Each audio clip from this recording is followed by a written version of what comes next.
Bonsoir à toutes et à tous. Merci d'être présents ce soir pour ceux qui ont pu. On sait que c'est la fête des amoureux ce soir, donc il doit nous manquer bien 200 personnes. On va se présenter, je pense. D'abord, on va commencer par se présenter, nous, à Monsieur Gérard Filoche. Et je vais vous laisser prendre la parole immédiatement. Nous, c'est l'invitation qui a été faite en groupe, tous, d'accord, bien sûr, autour de cette invitation. Et puis, on espère avoir des questions à nos réponses, certainement manquantes aussi, c'est à préciser. Vous êtes un homme d'expérience, de ce que j'ai pu en entendre, et qui connaissent bien son produit et ses revendications, son sens. Voilà. Monsieur Gérard Filoche, les jaunes de Revaltin, Drôme 26, vous remercie d'être présent. Bon, c'est moi qui vous remercie d'avoir pensé à moi pour m'inviter ce soir. J'apprécie cette occasion de m'exprimer devant vous. Je vais redire quelques mots que je disais en off sur qui je suis, comme ça on parlera. Moi j'ai 73 ans, je suis un militant syndical depuis 1963. J'avais 17 ans quand j'étais coursier au Crédit Commercial de France. Avec ma mobilette, et je suis allé me syndiquer parce qu'à l'époque, dans ma famille, si on travaille, on syndique. C'est comme ça. Donc je suis allé. Et j'ai fait à l'époque, je suis un fils d'ouvrier, j'étais ouvrier moi-même aussi, de la banlieue de Rouen, Sotteville-les-Rouen. Mon père était menuisier chaudronnier à la SNCF, ma mère était aide-soignante. Et je suis fils unique, c'est à cause de ça que je suis allé à l'université, j'ai eu de la chance. Parce que tous mes cousins, il y avait 5-6 enfants par famille, ils n'ont pas pu y aller. C'est à ça que j'ai bénéficié, une fois le bac passé, de faire quelques études qui ont été longues. Parce que pour les payer, j'ai dû être chauffeur-livreur pendant 1 an ou 2, j'ai dû être pion pendant 2 ans ou 3, j'ai été prof de philo pendant 1 an et demi, j'ai été journaliste, j'ai été conducteur de train pendant 8 mois, j'ai été ouvrier du livre pendant presque 2 ans, et je dois oublier quelques autres métiers que j'ai fait, comme tous les jeunes de mon âge, fils d'ouvrier, pour pouvoir faire ces études. Ce qui m'a conduit à mai 68, je suis un 68ard baigné. On me disait en 66-67, juin 36 n'arrivera plus jamais. C'est comme ça, on me disait c'est fini, les gens sont, comme on disait, les mots c'était embourgeoisés, ils ont des crédits, ils ont des bagnoles, jamais plus ça arrivera des mouvements d'ensemble. Et je sais pas pourquoi, moi j'avais une foi de charbonnier, de jeune, je me disais mais si, ça arrivera, ça arrivera, ça arrivera, ça arrivera. Et quand mai 68 est arrivé, j'avais l'impression de m'épanouir, c'était à moi. J'en étais à la fois l'acteur, l'auteur, le produit. Si je défends encore les idées que je vais présenter devant vous tout de suite, c'est sûrement à cause de mai 68. 50 ans après, ça a dicté ma culture. Et je vais vous dire tout de suite quelque chose.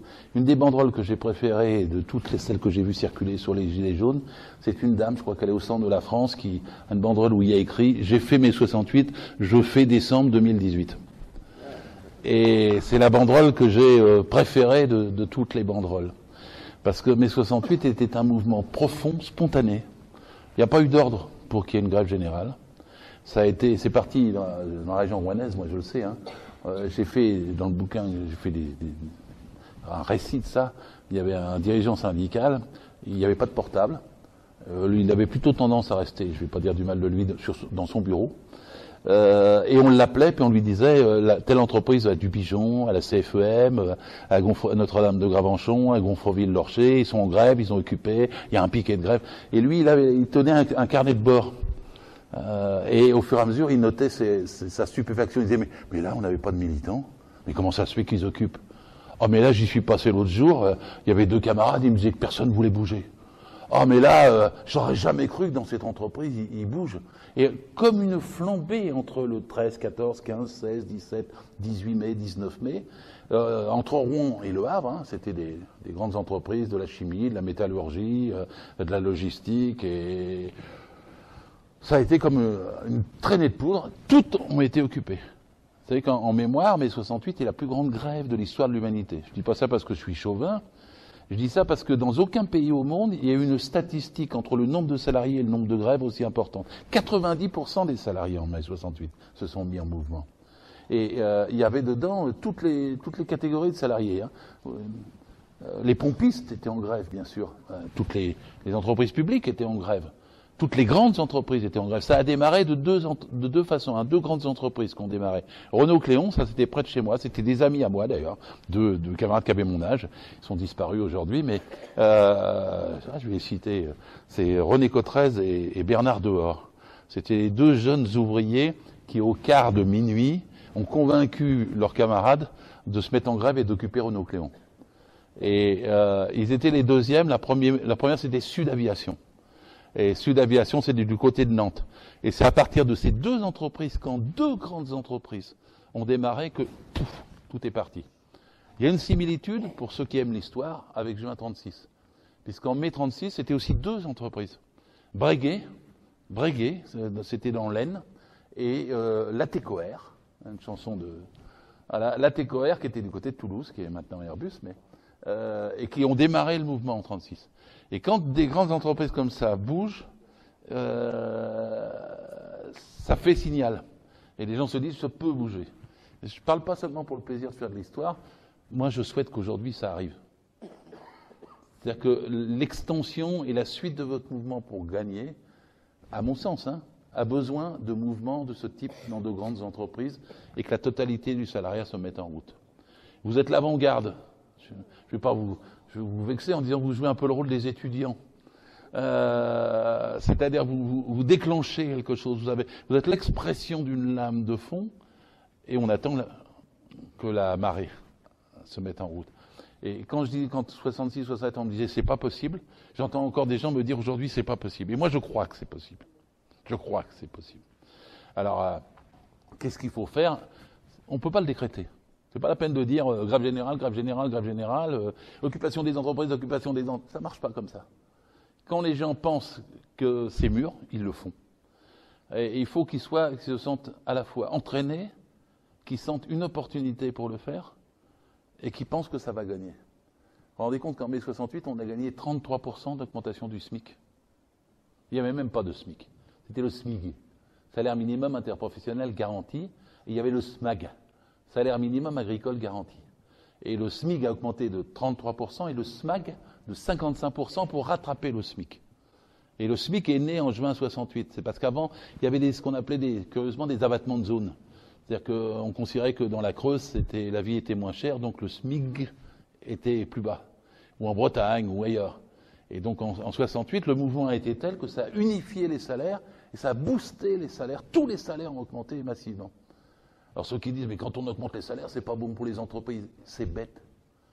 Parce que quand on augmente les salaires, c'est bon pour les entreprises. Parce que l'artisan qui n'a plus de clientèle, si on augmente le salaire, le gars qui veut réparer sa gouttière, il ne pouvait pas le faire avant, mais il répare sa gouttière. Donc il donne du travail à l'artisan, et l'artisan peut à ce moment-là vivre et payer le salaire. C'est comme ça que ça marche. Et les entreprises ont fort bien marché quand il y a eu l'augmentation de tous les salaires après mai 68.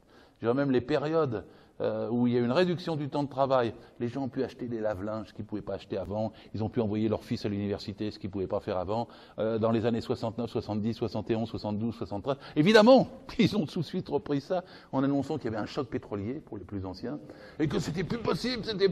Mais pendant 3-4 ans, l'effet de mai 68 et de la progression des salaires a changé considérablement la vie et a boosté l'économie au lieu qu'on croit parfois que si on augmente les salaires, ça serait mauvais. Non, ce serait bon. C'est même ce qu'il faut faire. Bon. Alors, je ne vais pas rester sur l'histoire de mai 68. D'abord, vous m'avez invité, j'ai vu le titre, c'est « Il faut que je parle de la fiscalité et des grandes entreprises ». Fiscalité, grandes entreprises multinationales. J'ai vu sur l'affiche, moi je suis invité très discipliné, qui avait écrit « nos entreprises ». Non mais il n'y a pas de critique, mais ce n'est pas nos entreprises.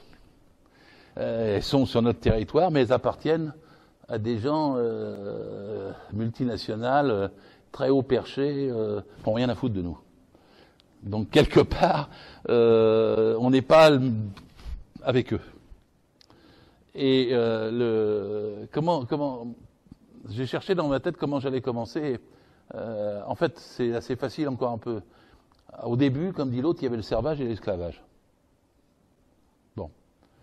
Comment on est passé de l'esclavage au salariat? Je vous conseille un film pour les plus anciens qui s'appelle Quémada. C'est un film de Gilles Pontécorvo. C'est un gars qui a fait un film sur la guerre d'Algérie aussi, qui a été longtemps interdit. Je vois que vous... Bon. Et ce film, c'est sur la libération des esclaves à Haïti. En gros, Toussaint l'Ouverture, Saint-Domingue, tout ça, etc. Et il raconte la façon dont les esclaves se soulèvent. Alors, c'est une grande épopée, les esclaves se soulèvent, les propriétaires terriens les flinguent, les esclaves se soulèvent, les propriétaires terriens les flinguent. C'est toujours comme ça dans les guerres des pauvres. Et à la fin, les esclaves vont gagner. Et alors, il y a une réunion des propriétaires terriens. Elle est vachement importante, c'est celle-là qui vaut de voir le film. L'acteur principal, c'est Marlon Brando. C'est pas n'importe qui. Et Marlon Brando joue l'agent anglais qui explique aux propriétaires terriens, arrêtez avec l'esclavage, libérez-les, réfléchissez, ça coûte cher les esclaves. Parce que quand ils sont petits, vous les logez, vous les nourrissez alors qu'ils ne travaillent pas. Quand ils sont malades, vous les nourrissez encore et ils ne travaillent pas. Puis quand ils sont vieux, ils ne travaillent plus et vous les gardez encore, vous êtes obligé de les loger. Réfléchissez. Faites-en plutôt des salariés. Vous ne les paierez que quand vous aurez besoin d'eux. Et pour le reste, ils se débrouilleront tout seuls. Et le début du salariat, quand ils ont foutu les esclaves dehors, n'a pas été, à cause de ça, un progrès économique considérable. Les gens, on les appelait même pas salariés. On les appelait manouvriers, loueurs de bras, tâcherons, journaliers, trimardeurs. Il y avait 10 mots possibles, mais pas salariés. Il n'y avait pas métayers ? Oui, bien sûr, dans les campagnes. Mais l'idée, généralement, c'était que justement, on avait foutu les esclaves dehors, qui se démerdent, et quand ils viennent bosser pour moi, je donne 2 sous, et le reste, pour l'éducation, les enfants, les écoles, le toit, la maladie, et puis la retraite ou le chômage, ils se démerdent. Et qu'est-ce qui est arrivé historiquement ? On va situer après la fin de l'esclavage au milieu du 19e siècle. C'est que les salariés ont regagné ce que les esclaves avaient. Ils ont gagné un salaire brut pour payer leur logement, leur famille, leur maladie, leur accident, leur chômage et leur retraite. C'est ce que tout le monde a sur sa feuille de paye et qui souvent n'est pas estimé comme il faut. Parce qu'il y a 2 salaires. Depuis que le salariat a regagné ce que les esclaves avaient. Il y a le salaire net, c'est avec quoi on mange, tous les jours, au jour le jour. Et il y a le salaire brut. Les gens ne font pas attention, il faut toujours expliquer la feuille de paye. Il est au-dessus, c'est ce qu'on a pour vivre sur toute la vie. C'est une partie. Alors eux, ils disent, dans tous les médias, le matin, c'est des charges sociales. Je vous invite à ne jamais accepter l'expression de charge sociale. Elle n'existe pas. D'abord, sur le plan comptable, juridique, dans le code du travail, dans le code de la sécurité sociale, ce sont des cotisations sociales, pas des charges. C'est une part du salaire mutualisée, mise dans un pot commun et redistribuée à chacun selon ses besoins, quand il est en charge de familles nombreuses, quand il est malade, quand il est au chômage, quand il est en accident du travail ou quand il est en retraite. C'est pas une charge, c'est un bonheur. C'est ce qu'il y a de plus beau socialement, le salaire brut mutualisé. C'est ce qu'on a en commun. Et c'est payé par l'employeur. C'est-à-dire ce qui a été acquis en 170 ans, c'est que, alors que Marlon Brando disait « vous paierez plus ça », on a réussi à ce qu'il repaye ça. Et ça, c'est très important, c'est peu connu, en fait. Et surtout aujourd'hui, le programme de Macron se résume en une seule chose, c'est de supprimer ça. C'est de supprimer le salaire brut. C'est de virer ça. Alors, ils vous mentent, ils vous disent « j'augmente votre net, et je diminue, et je baisse votre brut ». Il y a que les gens qui ne savent pas qu'ils se font avoir par ça. Parce qu'on vous augmente votre net de 20 €, on vous diminue votre brut de 120 €. Vous ne le voyez pas tout de suite, mais vous allez le voir forcément tôt ou tard. Parce que tôt ou tard, ça va se voir sur votre retraite, ça va se voir si vous allez à l'hôpital, ça va se voir sur si vous êtes au chômage, on va vous baisser l'indemnité, etc., etc. Ou on va vous l'enlever l'allocation familiale, etc., etc. Parce que je répète, 2 salaires. Oui, c'est déjà le cas. Bien sûr, c'est en route. C'est en route, bien sûr. Et vous, dans cette salle, vous êtes là dans cette réunion, mais on doit l'expliquer autour de nous, parce qu'il y a des millions de gens qui ne le comprennent pas. Le salaire net, on vit au jour le jour. Le salaire brut, on vit toute la vie avec. Le salaire brut, c'est votre garantie sociale, votre protection sociale. L'employeur a été obligé de ne pas écouter Marlon Brando. Il a été obligé de repayer aux salariés ce qu'il payait avant aux esclaves. Et ça n'est pas un excès, ça n'est pas un surplus de salaire, c'est normal. Parce que si vous voulez reproduire votre force de travail, il faut vous soigner. Parce que si vous voulez reproduire votre force de travail le lendemain, il faut être logé. Parce que si vous voulez reproduire votre feuille de travail, il faut pouvoir nourrir les enfants. Et parce que si vous voulez reproduire et tenir, il faut avoir une garantie en retraite pour être sûr qu'on ne va pas finir dans un mouroir. Et tout ça est bien sûr mis en cause. Mais si on comprend bien le système de la cotisation sociale, je vais arriver comme ça à l'entreprise et à l'impôt. Si vous me suivez dans mon développement, le système de la cotisation sociale permet en France, c'est une spécificité, un budget de la protection sociale séparé, spécifique, particulier, par rapport aux autres budgets de l'État. En France, il n'y a pas un budget, il y a 3 budgets. Le premier, c'est celui de la protection sociale. Le premier, c'est celui-là. À tel point qu'en 1945, après la guerre, c'était les salariés qui géraient ce budget. Il y avait des élections à la sécurité sociale. Ça a été enlevé, en gros, très tardivement par la loi, le plan Juppé de 1995. Les dernières élections ont eu lieu en 1983 pour la sécurité sociale. Mais comme c'était un salaire, on disait que c'est les salariés qui élisaient des gens à eux pour gérer leur salaire. Mais ils ont repris ça.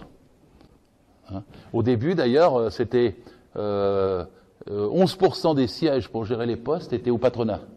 Et 89% étaient pour les salariés. C'était un homme, une voix. Hein. Et après, c'est les ordonnances de 66-67 qu'on fait que c'était 50-50. Alors du coup, avec 11%, le patronat obtenait 50% des sièges. Du coup, en fait, il avait la main. Et ensuite, après, ils ont empêché les élections en 95. Je vous ai fait la chronologie, mais l'idée que ce budget-là a été géré par nous, voilà, il y a quelques endroits encore. Mais le fait que ce budget-là a été géré par nous indique bien qu'il était à nous. Alors vous savez quel est le budget, là, cette année, de la protection sociale sur la base des cotisations ? 498 milliards. Quel est le budget de l'État ? 413. Quel est le budget des collectivités territoriales ? 210, 220. C'est-à-dire que le plus gros budget de notre pays, c'est celui dont je viens de parler. Celui dont Marlon Brando ne voulait pas. Le plus gros budget, il est séparé. Alors, c'est une grande importance de dire séparé.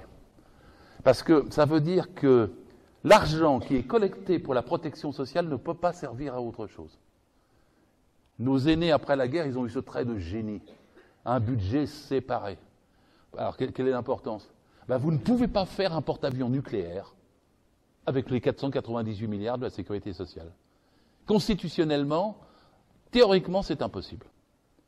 La cotisation n'est pas un impôt. Ce n'est pas un impôt. C'est une part de salaire mutualisée, comme j'ai dit. Et elle est préaffectée. Alors le mot fait scientifique, mais quand on comprend tout. Ça ne peut pas être utilisé à autre chose que ce pourquoi c'est collecté. L'impôt peut être utilisé à autre chose, pas la cotisation. C'est pour ça que sur la feuille de paye, il y a des petites lignes. Un pourcentage pour le logement, un pourcentage pour la maladie, un pourcentage... C'est pour ça qu'il y a des petites lignes. Alors les gens ne les regardent pas, ça fait chier, c'est des chiffres, etc. Mais c'est leur vie qui est là, dans les petites lignes. Et supprimer les petites lignes, c'est leur job aujourd'hui. Qu'on les voit plus, qu'on les lise plus, qu'on ne comprenne pas ce que c'est, etc. Et tout. Puis on vous fait le bulletin de paye, on vous met à la source l'impôt, et on vous brouille tout ça. Si vous me suivez, c'est la première chose à faire. Commenter le bulletin de paye. Il y a sur les réseaux internet, il y a un pote à moi qui s'appelle Franck Lepage, qui a plus de talent que moi, et qui fait un sketch avec un grand tableau, puis il dit voilà le bulletin de paye, vous croyez que, ben non c'est ça, vous croyez que, il est très bon pour la pédagogie, pour le faire comprendre. Mais c'est très important parce que souvent les gens disent mais moi, pas besoin de charge. Ah oui, t'as pas besoin de charge ? Ben c'est toi qui vas prendre en charge ton cancer tout seul si t'en as un. Hein ?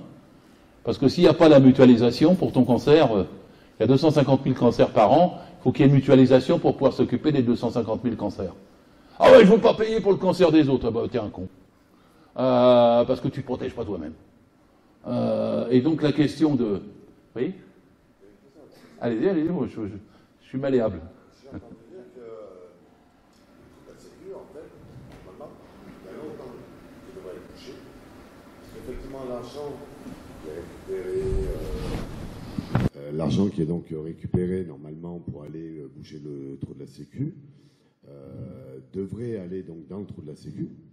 Mais apparemment, j'ai entendu, alors après j'ignore si effectivement c'est des on-dit, que cet argent-là, en fait, était utilisé plutôt pour d'autres besoins de l'État.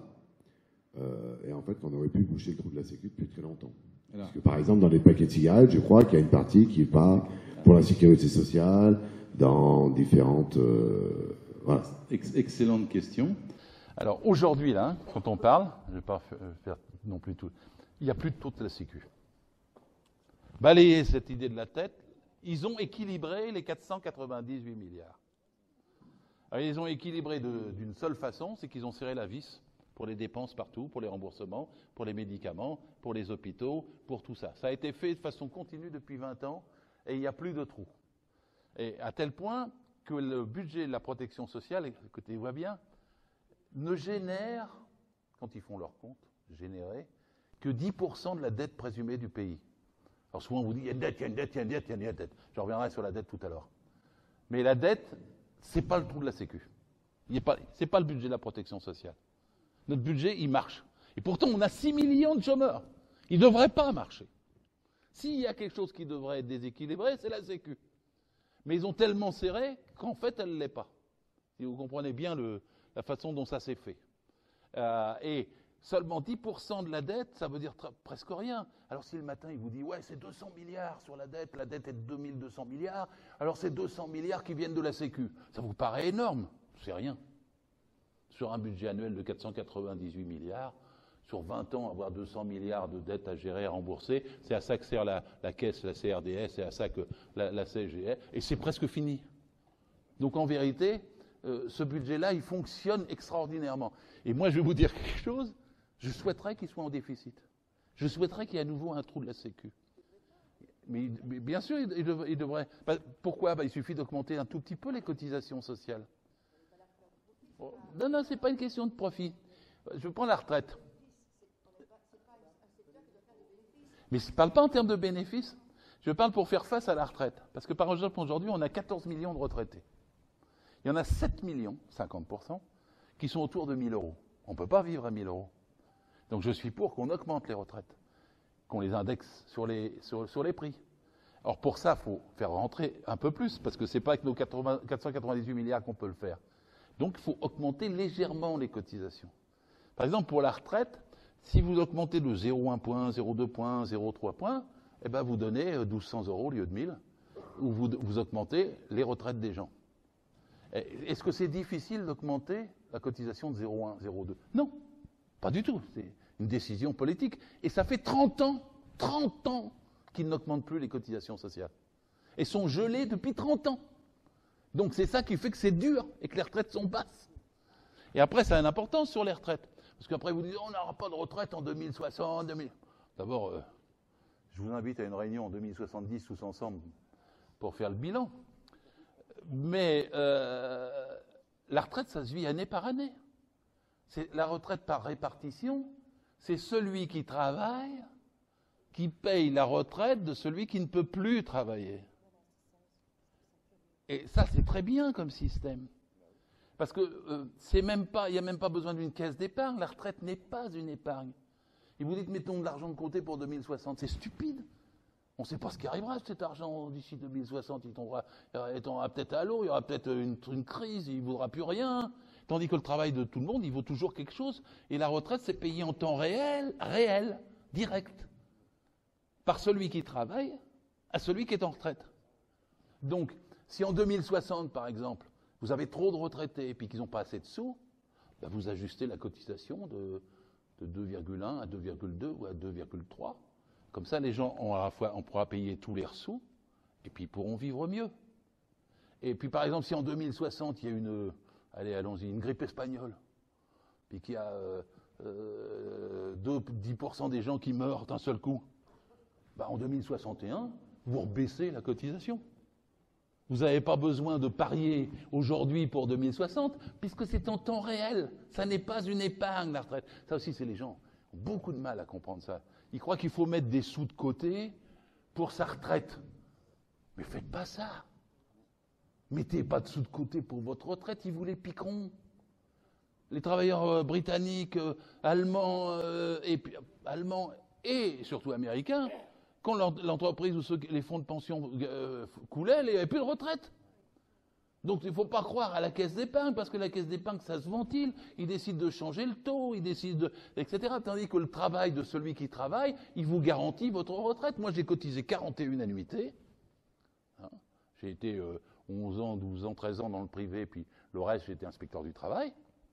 Pendant 30 ans, 29 ans exactement, 41 annuités, bah, je payais la retraite des autres. Maintenant, je suis en retraite, il y en a parmi vous qui travaillent, je vous aime. Bon, allez, vous me payez ma retraite. C'est chacun son tour. Et c'est le système le meilleur que vous pouvez imaginer. Et le plus adaptable, puisqu'il est basé sur la variation de cotisation. Mais eux, ils disent non, je ne veux pas varier la cotisation. Alors, comme je ne veux pas varier la cotisation, tu vas partir en retraite plus tard. 66 ans, 67 ans, 68 ans, 70 ans. Puis comme je ne veux pas augmenter la cotisation, eh ben, ta retraite sera plus basse. Donc il joue sur deux variables qui sont le niveau de la retraite et l'âge de départ en retraite. Et moi, je veux jouer sur une variable, c'est le taux de la cotisation. Sauf que là, Marlon Brando n'est pas d'accord. Marlon Brando ne veut pas qu'on augmente la cotisation. Et il le dit aux propriétaires terriens, mais non, ne faites pas ça. Et donc, la variation de la cotisation assure notre protection sociale, l'équilibre de notre budget social, et notre budget social doit être séparé du reste. Le but de Macron, c'est de faire rentrer le budget de la protection sociale dans le reste du budget de l'État, et de faire que ça soit plus préaffecté, et qu'il puisse décider de créer 2 porte-avions l'année prochaine, s'il le veut, à la place de votre augmentation de retraite. Oui ?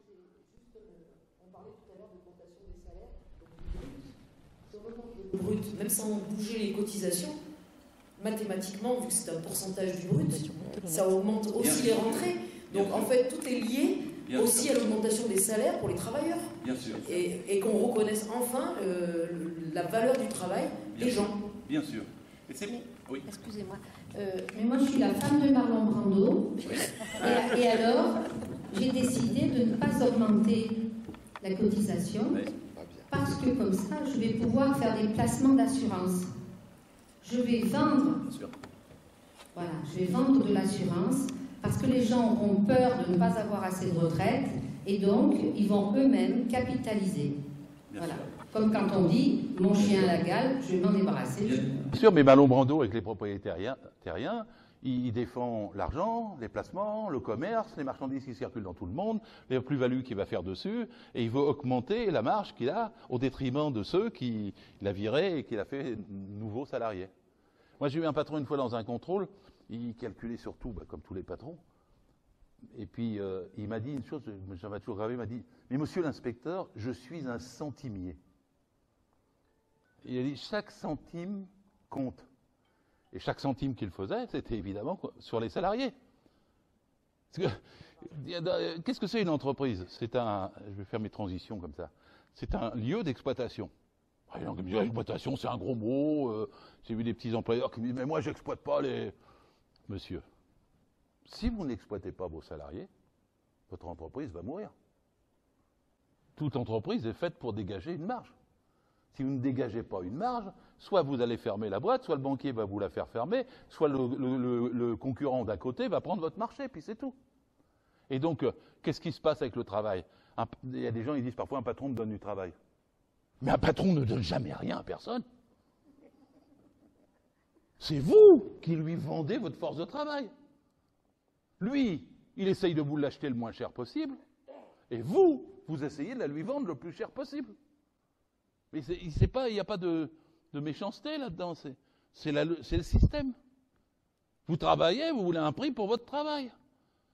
Alors maintenant, Macron, il dit pouvoir d'achat. Ne vous laissez pas non plus, c'est comme charge sociale à voir par l'expression pouvoir d'achat. Parler salaire. Ouais, c'est ça. Vous bossez, votre travail doit être payé dignement, décemment. Et le travail, c'est le salaire c'est le travail. Et salaire net et brut. Et donc c'est important parce que après, on dit mais oui, mais dans l'entreprise, alors je vais revenir tout de suite sur les entreprises. Moi c'est comme je rentrais je bossais, j'entendais des grosses boîtes. Puis il y avait la DRH qui était là, puis qui me disait bonjour monsieur l'inspecteur, je vous présente mes collaborateurs. À chaque fois je faisais là, je me disais qui madame, il y a des clandestins chez vous Elle me dit non, ils sont salariés. Je dis pourquoi vous les appelez collaborateurs? Parce que ce qui caractérise un contrat de travail est un lien de subordination juridique permanent. Dans l'entreprise, il n'y a pas de liberté, il n'y a pas d'égalité, il n'y a pas de citoyenneté. C'est l'employeur qui décide de la naissance du contrat, de la gestion du contrat et de la rupture du contrat. Vous êtes subordonné. Et en échange de cette subordination, vous avez des droits. Un code du travail, des délégués du personnel, des syndicats, des médecines du travail, des inspections du travail. Vous êtes subordonné. C'est important à comprendre. Parce que, par exemple, le patronat, le MEDEF, ils veulent remplacer la subordination par la notion de soumission librement consentie. Je suis sérieux, hein, ils ont fait des colloques. En anglais, c'est compliance without pressure. Ils ont fait des colloques pour enlever la notion de subordination. Parce que quand on comprend qu'on est subordonné, on veut en échange des droits. Quand on comprend qu'on est exploité, on veut en échange son salaire. Et ceci se passe sous forme de négociation. Il n'y a pas besoin de se tuer. Si, dans le temps, on se tuait pour le salaire. Mais quand même, depuis Marlon Brando, on peut négocier son salaire. Et oui, je sais, j'exagère, c'est pas vrai toujours, ni partout. Mais bon, vous comprenez l'esprit. Hein. Et donc, voilà, sur l'histoire des collaborateurs, à chaque fois, je faisais un peu mon vélo comme inspecteur. Je disais, écoutez, pourquoi collaborateurs? Mais c'est pour les valoriser qu'on les appelle collaborateurs, vous comprenez. Je disais, vous êtes sûr que ça valoriserait si on avait mis le mot collaborateur en 1945-46 dans le Code du travail? Évidemment que non, évidemment que non. Donc, il vaut mieux comprendre sa place et la fonction de l'entreprise. Parce que c'est là que je vais toucher à mes deux points. J'ai déjà parlé de du versement des protections sociales. Et je vais parler du versement de l'impôt. Parce que la protection sociale est un des aspects que l'entreprise doit honorer. Et l'autre aspect, c'est qu'elle doit honorer l'État, la République, parce qu'il n'y a pas que la protection sociale, il faut aussi s'occuper des routes, des écoles, des hôpitaux, de l'énergie, du transport, etc. Donc il y a des impôts. C'est une partie, c'est l'autre partie, l'autre budget. Mais quand même, dans l'entreprise, les gens ont du mal avec l'entreprise. Dans les médias, on leur noie la tête. Les entreprises, les entreprises, les entreprises. Moi, je vous conseille un truc. Les entreprises, ça n'existe pas. C'est comme les poissons. Il y a des requins et il y a des sardines. Et entre la petite entreprise et la grosse entreprise, il n'y a rien à voir. En France, vous avez 1000 entreprises, 1000, facile à retenir, qui font 50% du produit intérieur brut. La moitié du pays, 1000 entreprises. La moitié de l'économie du pays, c'est 1000 entreprises. Après, il y a 1 million d'entreprises. C'est les moins de 11. Ce que vous connaissez, le commerçant, l'artisan, l'entreprise générale, le boulanger. 1 million d'entreprises. Eh bien, il y a autant de salariés dans le million d'entreprises que dans les 1000. Mais les 1000, c'est elles qui décident de tout. Alors vous me direz, mais entre les moins de 10 et puis les 1000, il y a 200 000. Le total en France, c'est 1 200 000 entreprises.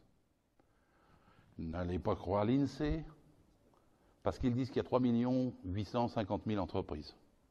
Et ils vous disent des choses comme l'artisanat est la plus grande entreprise de France, du pipeau. Une entreprise commence juridiquement quand il y a un salarié.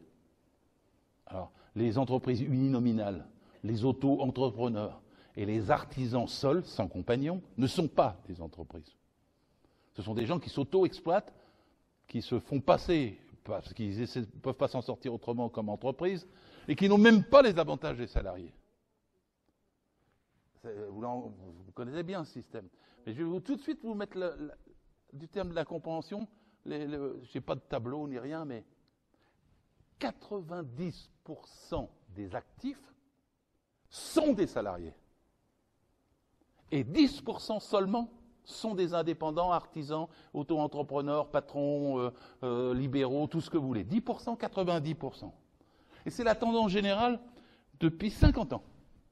En 1945, il y avait, je termine ma phrase puis je vous prends, monsieur. En 1955, il y avait à peu près 55% des gens qui étaient salariés et 45% qui n'étaient pas. Il y avait beaucoup d'agriculteurs, beaucoup de commerçants, beaucoup d'indépendants de profession libérale. Et en 70 ans, elles ont perdu, au sens numérique du terme, c'est-à-dire qu'elles sont passées de 45% à 10%. La tendance générale dans le monde est au salariat. C'est vrai en Inde, c'est vrai au Brésil, c'est vrai en Chine. Il y a 1 milliard de salariés de plus dans les 30 dernières années. Les indépendants reculent partout. J'entends indépendants, l'économie informelle, le marchand de crêpes, voilà, ils reculent partout. Et le salariat, avec son statut, sa protection sociale, est en progrès partout. Partout. Il n'y a pas d'élément contradictoire. Et c'est d'ailleurs le sens qui nous intéresse. Puisqu'avoir un statut, c'est avoir à la fois son salaire et sa protection sociale. Et des droits. Code du travail, blablabla. Et donc, le salariat, 90%, les indépendants, 10%. Et ce que veut Macron, c'est que les 90% deviennent les 10%. C'est-à-dire qu'on revienne, il l'a écrit dans son livre, Révolution, c'est là que j'ai dit que c'était un livre de fanatique, il veut qu'on revienne à une société pré-salariale ou post-salariale. Il veut que tout le monde soit indépendant. C'est ce qu'il appelle la France start-up. C'est l'ubérisation du pays. C'est le fait que chacun soit individuel. Il l'a dit, je dis aux jeunes, ne cherchez pas de patron, cherchez des clients. Et il a dit, il écrit qu'il fallait enlever les statuts, une société sans statut. Et le jeune indépendant qui travaille chez Uber, à Paris, moi je monte dans sa voiture, on me colle dedans, je cause avec lui, j'ai fait l'expérience. Quel âge vous avez, monsieur? 25 ans. Combien vous avez travaillé aujourd'hui? Il était 23 heures, 20 heures. Ça va? Ah oui, ma mère m'a cousu 2 couvertures pour que je puisse dormir dans la voiture. Vous vous en sortez, combien vous faites par semaine? Il me dit 100 heures. Je dis, mais ça fait combien à la fin du mois? Ah, il me dit, pas beaucoup ce mois-là parce que j'ai eu un accident. Je dis, mais l'accident, c'est à vous? Bah oui, il me dit, j'ai eu un truc de carrosserie, il a fallu que je paye 1600 €, je ne peux pas rouler avec une voiture abîmée, et il n'y a pas que ça. Je dis, qu'est-ce qu'il y a d'autre? Bah, il me dit, j'ai 25 ans, j'étais pas assez représentatif, ils n'ont pas voulu me vendre la voiture en leasing, donc c'est quelqu'un qui l'a fait à ma place. Et je dis, quelle est la conséquence? Bah, il me dit, je paye à ce quelqu'un, je lui donne 100 € par jour pour avoir la voiture. Je dis, mais après l'assurance. Ah, il me dit, ils me prennent une assurance chère parce que j'ai 25 ans et que je roule beaucoup. Je dis, c'est combien? Bah, il me dit 350 € par mois. Je dis, mais attendez, vous êtes en train de me faire le calcul là, avec l'accident et tout. Vous payez des cotisations sociales? Elle me dit, ah ben non, je peux pas. Puis je dis, vous payez pas pour votre retraite? Non. Mais il n'est pas obligé de le faire, la loi ne les contraint pas. Il est indépendant, il est auto-entrepreneur, il est voiture, tourisme, chauffeur. Donc il ne paye pas de cotisation. Mais je dis, si vous avez un accident, il me dit, bah, je ne veux pas avoir d'accident. Mais je dis, si vous êtes malade, mais je ne peux pas être malade. Mais je dis, mais alors vous pouvez vous reposer, vous avez... Bon, il me dit, j'ai un peu de mal, je cherche, parce que ma copine m'a quitté. Ah ben, je dis, si vous faites 100 heures par semaine, ça ne me surprend pas. Et puis après, je dis, mais comment vous allez faire? Oh, il me dit, oh, je ferai ce que je peux, quand je peux. Il faut que je m'en sorte, il faut que je m'en sorte, il faut que je m'en sorte. Et la leçon de Macron, il l'a dit comme ça. Il a dit, je ne veux pas interdire les VTC, parce que sinon, ils vont retourner dealer à Stein. Donc, il leur met la tête dans l'eau. Il permet à Uber, à la société, de gagner des milliards, dans ces conditions, et pire que Marlon Brando. Pire que Marlon Brando. Et les indépendants, dont veut Macron, c'est ça. Enlever les statuts, une société pré- ou post-salariale, non salariale, enlever la cotisation sociale, et chacun se démerde. Il a appelé ça la société d'agilité, où chacun se débrouille et vit. Alors là, je prends les questions, allez-y. Oui, c'était juste une précision. Quand vous dites salariés, est-ce que vous mettez dedans les fonctionnaires? Ah oui, bien sûr. Parce que un fonctionnaire, dans l'absolu, il rapporte rien à l'État. Ça n'est pas vrai. Le salaire. Est-ce qu'il est, ce qu'il gagne, c'est pas inscrit dans le PIB? Bien sûr que si. Tout salarié rapporte forcément plus pour celui qui l'embauche que ce qu'il gagne. C'est pareil pour le fonctionnaire que pour l'autre. Un fonctionnaire, il produit plus que ce qu'il gagne. Parce que sinon, l'État n'aurait pas d'intérêt à avoir des fonctionnaires. Et la société non plus. Sans fonctionnaires, aucune entreprise ne marche dans ce pays. Puisqu'il n'y aura pas d'éducation, il n'y aura pas d'infirmières, il n'y aura pas d'équipement pour nettoyer la route quand il y a de la neige, il n'y aura pas de gens pour réparer l'électricité quand elle est en panne, il n'y aura pas de gens pour assurer le transport des marchandises. Le fonctionnaire est donc, comme les autres salariés, avec un statut particulier, puisqu'il est affecté aux activités essentielles de l'économie ou du pays. En général, la fonction publique, presque dans tous les pays, c'est ce qui permet aux autres activités de marché.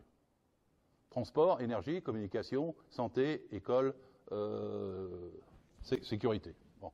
Donc la dépense qu'il y a pour les fonctionnaires n'est pas une dépense pour eux, c'est une dépense pour l'ensemble de la société, ce qu'on appelle service public. Si vous n'avez plus les services publics, il n'y a plus une seule entreprise du pays qui marche. On ne peut pas transporter la marchandise, on ne peut pas circuler sur les routes, on ne peut pas soigner le salarié qui est malade, on ne peut pas envoyer son môme à l'école, on ne peut pas avoir de la formation. Donc c'est ça la partie qui distingue les fonctionnaires du reste des salariés. Alors pour vous donner la fourchette, il y a 24 millions de salariés occupés aujourd'hui, j'ai bien occupé. Il doit y avoir à peu près 18 millions et demi dans le privé. Et 5 millions et demi, comme on dit, dans le public et le secteur parapublic. En sachant que dans ce secteur, Macron fait passer aussi les fonctionnaires à la moulinette comme les autres du privé, puisqu'on doit avoir 950 000 contractuels, c'est les précaires. Ils ne sont pas indépendants, ils sont bien payés par l'État, mais ils sont traités comme des indépendants. Donc voilà les 24 millions occupés. Et après, il y a 6 millions de non-occupés, c'est le chômage. Et moi, je dis que c'est pour ça que je dis que 90% des actifs, c'est la force la plus puissante, c'est nous, ici, ce soir. Le salariat. Quoi qu'on fasse. On est infirmière, on travaille dans une boîte de métallurgie, on est facteur, enfin, tous les métiers que j'ai faits, et ben c'est le même salariat. On vend sa force de travail. Et les jeunes, c'est des salariés en formation. Les chômeurs, c'est des salariés temporairement privés d'emploi. Et les retraités, ils vivent grâce aux salariés. Donc le salariat, c'est la force sociale. La nôtre, c'est celle que vous avez mis en mouvement avec les gilets jaunes. C'est le salariat, c'est ceux qui produisent les richesses de ce pays et qui n'en reçoivent pas la part qu'ils méritent. C'est comme ça que je définis. Et eux, ils voient que le haut, les décideurs, les entrepreneurs, les actionnaires, etc. Moi, j'ai des phrases toutes simples. Si dans une entreprise, vous n'avez pas de salarié, c'est 0 plus 0, la tête à Toto. C'est le salarié qui décide. C'est nous qui décidons. On n'est pas des collaborateurs, on est des producteurs. Et on se doit avoir des droits, du salaire, de la dignité. On doit nous respecter. On doit avoir un code du travail, une médecine du travail, des institutions représentatives du personnel, ça fait savant de le dire, mais enfin c'est les comités d'entreprise, les DP, etc., des syndicats, des inspecteurs du travail pour que la loi soit appliquée. On doit avoir tout ça parce que ce statut du salariat, des 90% d'actifs, c'est ce qui porte le progrès de la société. Et ce que Macron veut faire, c'est que ce progrès recule totalement. C'est le pire de tous ceux que nous avons eus avant. Depuis 75 ans, on ne va pas rentrer dans les considérations politiques sur les présidents successifs, mais celui-là, c'est le pire parce qu'il a le projet le plus destructeur consciemment. Consciemment. Oui, sa mission, c'est ça. Sa mission est de détruire ce qui a été mis en place socialement. D'ailleurs, dans toutes les macronades, les petites phrases qu'il dit, où t'as qu'à bosser si tu veux ton costume, vous êtes des jojos, vous êtes des riens, vous êtes des analphabètes, des machins, etc. des Gaulois réfractaires. Il y a un sorti. Il y a une phrase où il croit que la France manque de Dieu et de roi. Hein, moi, j'ai fait dans mon bouquin, dans un cognon de dingue, mais dans mon bouquin, il y avait 60 macronades. Maintenant, je suis à 75, je les actualise sur les réseaux sociaux, mais qui sont des phrases extraordinairement inquiétantes du point de vue d'un président, mais qui ont cette particularité, c'est de dire la vérité. C'est quand il dit comme ça qu'il dit la vérité. Hein. Pas quand il prend une salle, qui parle pendant 6 heures, là, tout le monde il parle de la culture des fraises au moment où les gens disent redistribuer la richesse. C'est pas du tout le même registre. Mais c'est comme ça qu'il fait. Oui, vous vouliez dire. Oui, monsieur Philoche, il y a une question qui m'a toujours étonné. Alors, je reviens aux années 70, excusez-moi de faire un petit recours en arrière. En 1970, me semble-t-il, et je parle sous votre contrôle d'inspecteur du travail, le groupe Carrefour était en horaire à 35h70. Il me semble bien. 35h70. Donc, quand il y a eu les fameuses 35 heures, ils ont simplement passé de 35h70 à 35 heures, contrairement à tous ses concurrents, Auchan, etc. Ça n'a pas empêché le groupe Carrefour de devenir le premier groupe européen et le deuxième groupe mondial en matière de distribution alimentaire. Donc, le fait de bien payer ses collaborateurs, je parle à l'époque. J'ai des exemples personnels où l'ascenseur social fonctionnait. Les gens pouvaient rentrer vendeur et terminer directeur en 10 ans. Aujourd'hui, ce n'est plus le cas. Mais ce que je voulais simplement dire, c'est que dire qu'il faut appauvrir le personnel n'est pas forcément un bon management. À cette époque-là, Carrefour était devenu le deuxième groupe mondial de distribution. Est-ce que je me suis trompé? Oui, un petit peu, si vous me permettez. Si vous me permettez. Parce que, en fait, quand ils faisaient 35 heures et Epsilon, c'était une moyenne. Ils étaient aux 40 heures, et c'est le temps partiel qui permettait de dire 35 heures. C'était une moyenne. Ça n'était pas la durée légale du travail. Donc, ils exploitaient plus en temps à cette époque-là. Deuxièmement, les salaires étaient certes bas, et ils ont toujours. La baisse des salaires, c'est les 30 dernières années. Ça se traduit comme ça, c'est que la part du salaire diminue dans la production de l'ensemble des marchandises ou des activités. La part du salaire descend et la part d'investissement, de dividendes, de profits, etc. augmente. C'est ce qui s'est passé en 30 ans.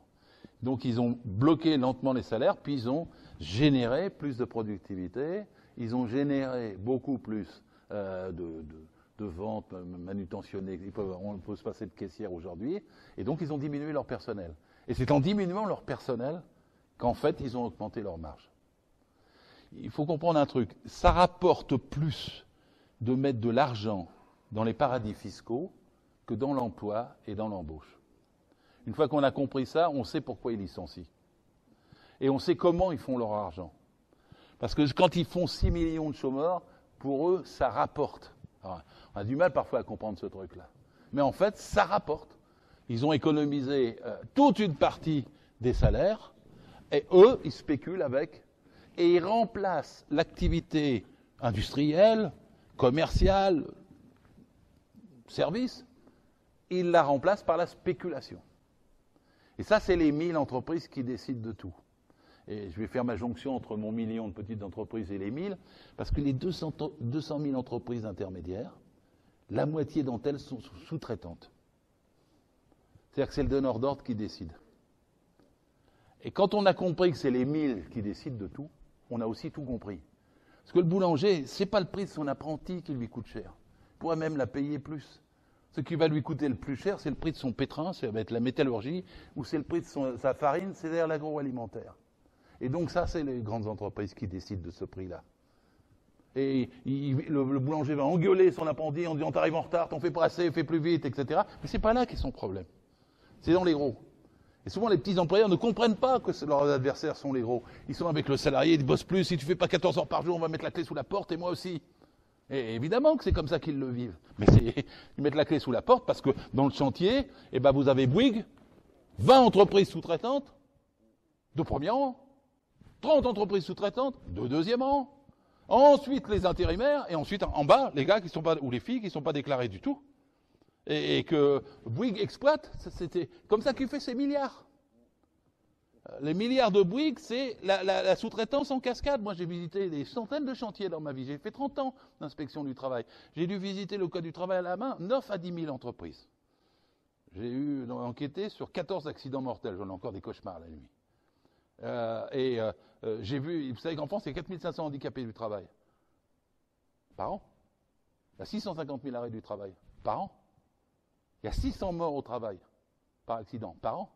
Et 700 suicides liés au travail. Il n'y a pas que les policiers qui se suicident.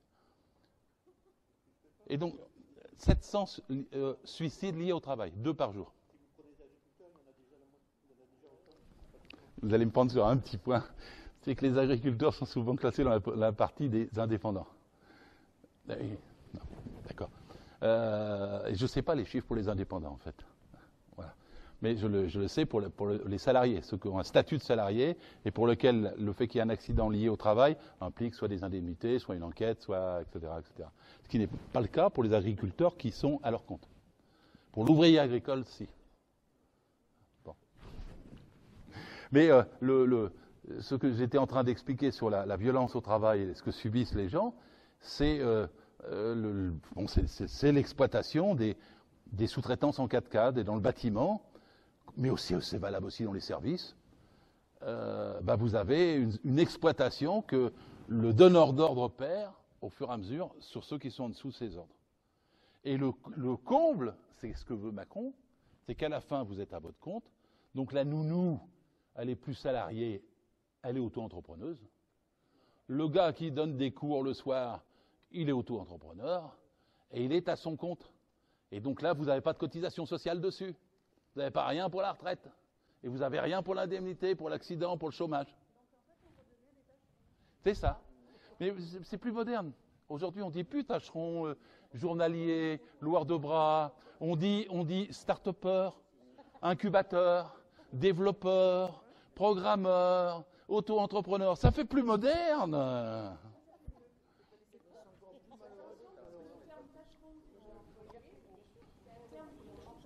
Oui, bien sûr. Bien sûr. Bien sûr. Mais c'est ce qu'était le 19e siècle. Voilà. Et donc, on a gagné quand, au lieu d'être tâcheron, loueur de bras, trimardeur, manouvrier, on a gagné quand on est devenu salarié. On a eu une subordination, mais en échange de la subordination, on a eu des droits, des salaires, des avantages. Et ce que veut Macron, c'est enlever ses droits, ses avantages, ses cotisations sociales, la sécurité sociale, pour revenir à ce statut. Voilà. Et même le droit du travail ne prévoit pas seulement les auto-entrepreneurs, il entend des missions à la tâche. Le Code du travail, il y a encore 15 ans, interdisait de payer à la tâche. Maintenant, non. Vous avez des contrats de projet. Des contrats de projet, c'est terrible. Si vous avez un projet dans le bâtiment, on vous paye pour le contrat de projet. Alors vous avez un choix. Hein. Soit vous allez très vite, mais vous perdez votre boulot très vite. Soit vous allez lentement, mais le gars il vous vire parce qu'il ne va pas vous reprendre pour le projet suivant. Donc la vérité, c'est que ce type de contrats sont des contrats qui nient la part de l'humain dans l'entreprise et dans le travail. Parce que fixer des horaires, c'est protéger l'humain. Nos aînés, au début du siècle dernier, quand ils parlaient des 3-8, ils parlaient de 8 heures de travail, 8 heures de repos et 8 heures de loisirs.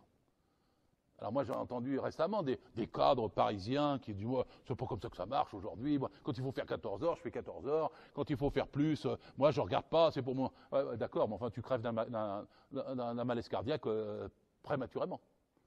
Et ce que voulaient nos aînés, avec 3 heures de loisirs de repos, c'est que la biologie du cœur humain, elle marche pas comme ça, quoi. Puis si vous vous occupez de vos enfants, si vous voulez vivre, si vous passez tout dans les journées de 14 heures, de 15 heures, de 16 heures, vous savez, c'est le premier rapport sur le travail en France, c'était le docteur Villermé en 1841. Il a fait une enquête dans 20 fabriques, on disait fabriques, de tout le pays. Et il a vu les gens qui travaillaient 17 heures par jour. Femmes et enfants. Les enfants mouraient au travail, ils faisaient 11, 12 heures, 13 heures. Et donc les premières mesures ont été pour réduire la durée du travail. Il a fallu 70 ans pour passer des 17 heures à la journée de 10 heures. 1840, 1920. Et pour la semaine, ça vous connaissez l'histoire, il nous a fallu pratiquement 70 ans pour passer des 40 heures aux 35 heures, théorique. Théorique. Voilà. Et on a 6 millions de chômeurs. Moi, vous savez, je suis très radical, il faut passer aux 32 heures, et un jour, ça sera les 28 heures, comme une partie des travailleurs allemands se battent. Parce que c'est la seule façon de progresser socialement. Parce que, alors vous direz, mais attendez, on ne peut pas partager le travail, disent les gens. Mais si, on peut partager le travail. De toute façon, il est partagé. Sauvagement, quand il y a des gens qui travaillent 0 heures et d'autres 60 heures. Et il vaut mieux le partager civilement, socialement, façon civilisée. Allez-y, madame, je vous en. Moi, je veux dire, moi, je travaille dans une entreprise où pendant juillet, août, septembre, on m'a obligé à faire 48 heures semaine. Voilà. Et j'avais pas le choix. C'est ça ou la porte. Vous faites comment? Vous êtes en train de me mettre en colère, non pas contre vous, mais contre votre patron. Ah, mais moi, j'étais folle de Parce que moi, j'ai vu ça, alors. Qui plus est, moi, je me suis dit, à la fin du mois, je vais gagner plus.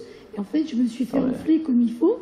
Parce que les 48 heures, on m'a enlevé directement 8 heures qu'on a mis dans un compteur. Donc, les heures normalement rémunérées à 50%, ben, j'en ai même pas vu la couleur. Attendez, madame. Je vais vers un siège social, moi, rue de la Paix. C'était, comment il s'appelait? Guinaud Maricourt, pour les citer. C'est le deuxième après L'Oréal. Il avait 250 cadres au siège social. Il leur faisait faire exactement 42 heures. 7 heures ne figuraient pas sur la feuille de paye. Les salariés de la boîte, ils appelaient ça les heures philanthropiques. Celles qu'on ne vous paye pas. Bon. Et quand je suis rentré en guerre contre cette boîte-là, j'ai eu un procès, je ne vous fais pas l'histoire, il faudrait trop de temps. J'ai eu 8 ans de procès contre ce gars-là pour arriver à faire respecter la loi. Et oui, à la fin. Mais oui. Mais dans la restauration, vous avez aujourd'hui, vous avez quoi? La restauration, c'est une branche extraordinaire. Vous avez 850 000 personnes. Enfin, 950 000 si on prend les chaînes. Mais 600, 750 000 sans les chaînes, à corps, tout ça. Eh bien, les gens dans la restauration, c'est ceux qui ont les salaires les plus bas, les horaires les plus longs, le turnover le plus fréquent, les contrats les plus courts, le travail le plus dur, pas de convention collective, pas de syndicat, pratiquement pas de moyens de défense et des maladies plus élevées que dans les autres secteurs. Je viens dans la restauration. Bien sûr. Et je vais vous poser une question. Est-ce que c'est dû à la mondialisation? Pas sûrement pas. C'est un secteur qui n'est pas mondialisé. Ça se passe là. Donc, il ne faut pas mettre ça sur le dos de je ne sais pas qui à l'étranger qui nous paye, blablabla, mondialisé, blablabla. Non, c'est les patrons français de chez Français qui font ça. Et donc, la restauration, mais je vous fais le bâtiment, c'est pareil. Le bâtiment n'est pas externalisé. Il se paye ici, partout. Voilà, et ben vous avez 1 100 000 ouvriers du bâtiment. C'est comme dans la restauration. Puis après, je vais vous parler des gens dans le service. Depuis la femme de ménage jusqu'à la nounou, en passant par tous les gens qui font de l'aide aux soins, aux personnes, etc. C'est presque 1 million de personnes. En plus, je viens de parler de métiers féminins. Vous avez 900 000 femmes secrétaires, 900 000 femmes dans les métiers de soins aux personnes, 900 000 dans l'éducation et 900 000 dans la restauration et les métiers de ce type. C'est féminin. Eh bien, il n'y a pas de chantage à la mondialisation, il n'y a pas de concurrence internationale. Et c'est les patrons français qui ne les payent pas, qui ne payent pas les heures supplémentaires. Vous me direz après, c'est parce qu'ils ne peuvent pas les payer, mais si, ils peuvent les payer. Regardez leur marge, la maison qu'ils se sont bâties à la campagne, etc. Et tous ces patrons-là, je les connais, je les ai visités pendant 30 ans de ma vie. Alors, je m'emporte quand je parle de ça. Mais c'est vrai. Alors évidemment, il y a des patrons. On me dit après, il y a des patrons qui sont bien. Parce que je suis quand même pas Barjot. Mais je vais vous dire comment. Qui sont bien. Je vais vous dire comment. Oui, je vais vous dire comment. Parce que par exemple, quand la loi El Khomri, que j'ai combattue, a cessé de fixer le taux des heures sup, c'est pour répondre à la dame. Le taux des heures sup était fixé à 25%. Bon. Et ils ont dit que ce n'était plus la loi qui allait fixer le taux des heures sup, mais la négociation dans l'entreprise. Je vous donne 3 entreprises de mon secteur où comment ça s'est passé. Une de 45 salariés, et tous les 3 dans l'habillement, dans le 3e arrondissement. Une de 45 salariés, là je la connais par cœur, c'est que des femmes, il y a 4 rangées de 10. La contremaîtresse est sur une estrade, et les 40 femmes travaillent sur la machine, pas le droit de parler, il faut lever le doigt pour aller faire pipi. On est au 21e siècle, hein. Rue Saint-Martin, je vous la fais visiter quand vous voulez. Et là, quand la loi El Khomri est arrivée pour les heures supplémentaires, négocier les heures supplémentaires, le patron, il est montré sur l'estrade à côté de la contremaîtresse. Puis il a dit, écoutez, je vous dis quelque chose, les heures supplémentaires ne vont plus être à 25%, elles vont passer à 10%. Il y a quelqu'un qui est contre? Il n'y a pas une fille qui a bronché. Parce qu'elles se sont dit, elles ont calculé combien il fallait faire, elles y tiennent à leurs heures sup, combien elles allaient faire pour avoir à 10% ce qu'elles avaient avant à 25%. Elles se sont tues. Le patron, il a fait un papier. Il est allé à la direction du travail, qu'on appelle direct aujourd'hui, et non plus travail. Et il a dit, j'ai négocié dans mon entreprise. Tout le monde est d'accord, on est à 10%. D'accord? La deuxième entreprise, elle est rue Notre-Dame de Nazareth. Le patron est plus sympa. Il a 35 salariés. Il va dire, oh, mais moi, je vais les maintenir à 25%. Ils ne gagnent pas beaucoup. On fonctionne. On s'en tire. Allez, je les maintiens à 25%. Mais il y a eu deux sur le dos. Le premier, c'est le banquier qui est arrivé, mais qui a dit, monsieur l'employeur, j'ai vu que vous aviez un peu de découvert au trimestre prochain. Moi, banquier, je suis là pour vous aider, mais il faut que vous vous aidiez vous-même. Parce que moi, ce qui m'intéresse, c'est que vous ayez de marge dans votre entreprise, moi, banquier. Or, là, vous avez moins que celui de la rue Saint-Martin. Donc, il faut faire quelque chose. Et le patron dit, mais qu'est-ce que vous voulez que je fasse? L'autre dit, pourquoi vous ne négociez pas les heures supplémentaires à 10%? Avant la loi El Khomri, le patron pouvait répondre au banquier en disant, je peux pas, c'est la loi, j'ai pas le droit. Mais après, il n'y a pas de loi. Donc le banquier lui impose de passer à 10%. Le patron, il est gentil, il va voir chaque salarié. Et il leur dit, s'il y avait eu que moi, on serait resté à 25. Moi, je vous aime bien, ça me fait mal au cœur, mais je ne peux pas faire autrement. On passe à 10%, parce que sinon, je mets la clé sous la porte et on perd tous notre boulot. Et donc, ils sont aussi passés à 10%, d'autant plus que le donneur d'ordre pour les blousons qu'il fabriquait lui a tenu le même raisonnement que le banquier. Il lui a dit, mais le gars de la rue Saint-Martin, les blousons, il me les fait moins cher, je vais les prendre chez lui. Donc, il faut passer à 10%. Et c'est comme ça que quand il n'y a pas de loi protectrice, le niveau de salaire baisse, la durée du travail augmente pour que le patron garde ses marges, parce que sinon, il n'y a plus rien. Et d'ailleurs, la troisième boîte, là, c'est rue Mellet.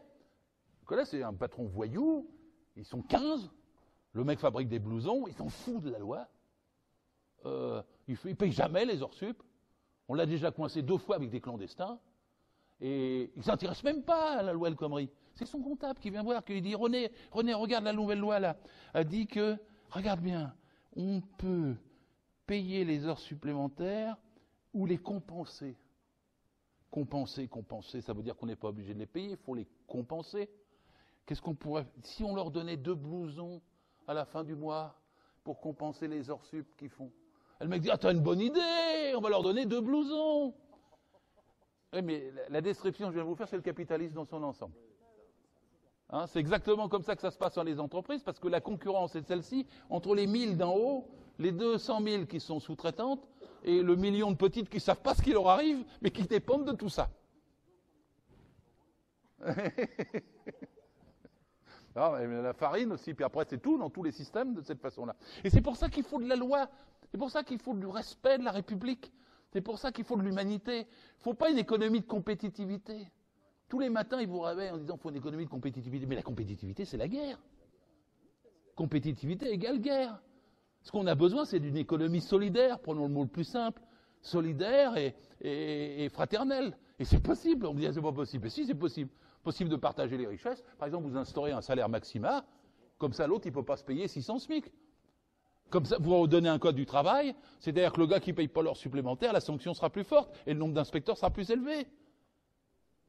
Si vous injectez du droit, du contrôle dans les entreprises et que vous contrôlez les grandes entreprises, il faut les contrôler, les grandes entreprises. Parce que le politique de Macron, c'est de leur dire, faites ce que vous voulez. Mais après, vous avez Ghosn. Carlos Ghosn, même quand il a 600 SMIC, il veut encore détourner de l'argent et c'est pour ça qu'il est en tôle au Japon. Mais ils en font quoi? Moi, je ne sais pas ce qu'ils en font. Mais en tout cas, ils en volent... Non, mais ces gens-là ont un concours, c'est d'être dans le top 10, dans le top 5. Les 2 premiers milliardaires en France, qui sont Bettencourt et Arnault, ils possèdent plus que 20 millions de Français. D'accord? Il y a 78 milliardaires en France. Et 1 800 000 millionnaires.